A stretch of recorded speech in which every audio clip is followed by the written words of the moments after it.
Hi, readers. Welcome back. Hope you've been enjoying your books. Has this ever happened to you when you get to the end of the mystery and you're sort of shocked by the end of it? Well, that happens to the best of us. So I thought today I can give you some insider expert reader tips.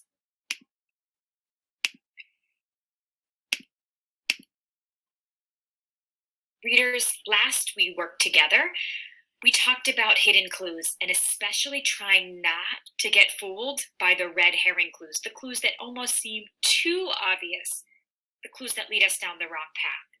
But today I want to teach you that when a reader gets to the solution of a mystery and it surprises them, oftentimes it helps to go back to think over the clues you missed along the way. And reviewing the missed clues or the hidden clues helps you read future mysteries even more alert than ever. So we know about red herring clues, but there are some other kinds of hidden clues that we can get a look out for. For example, if something new and big happens, a clue might have slipped by you. It's like when a magician wants us to look over here, but secretly he's hiding something over here.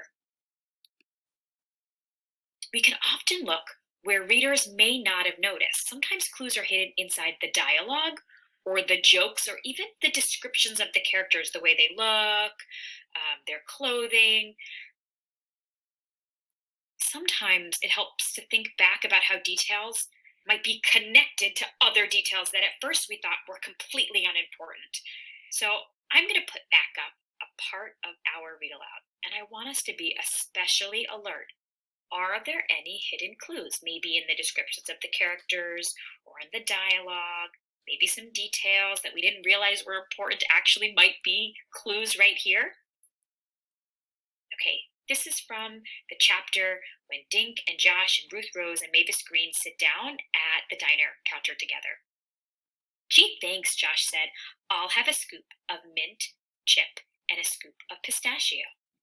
Oh, you like green ice cream too, Mavis said. She smiled shyly. I'll have the same, please. I like pink ice cream, Ruth Rose said. I'll have strawberry cone, please. One scoop. So you might think to yourself, this detail was trying to show us, or this detail was really a clue because. Pause right here if you want to think about it more.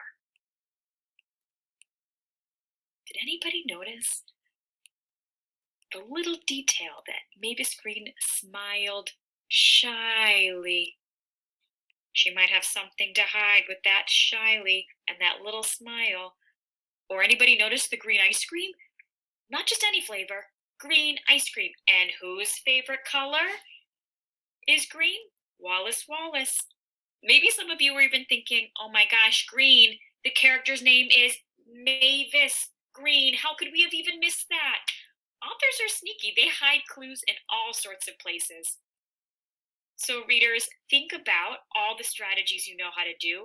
Pay extra special attention to clues, whether they're red herring clues that seem almost too obvious, or clues that even might be hidden. And we have to look really closely for them. You could be sketching, you could be writing, you could be talking. Find a way to document your smart reading work. Happy crime solving.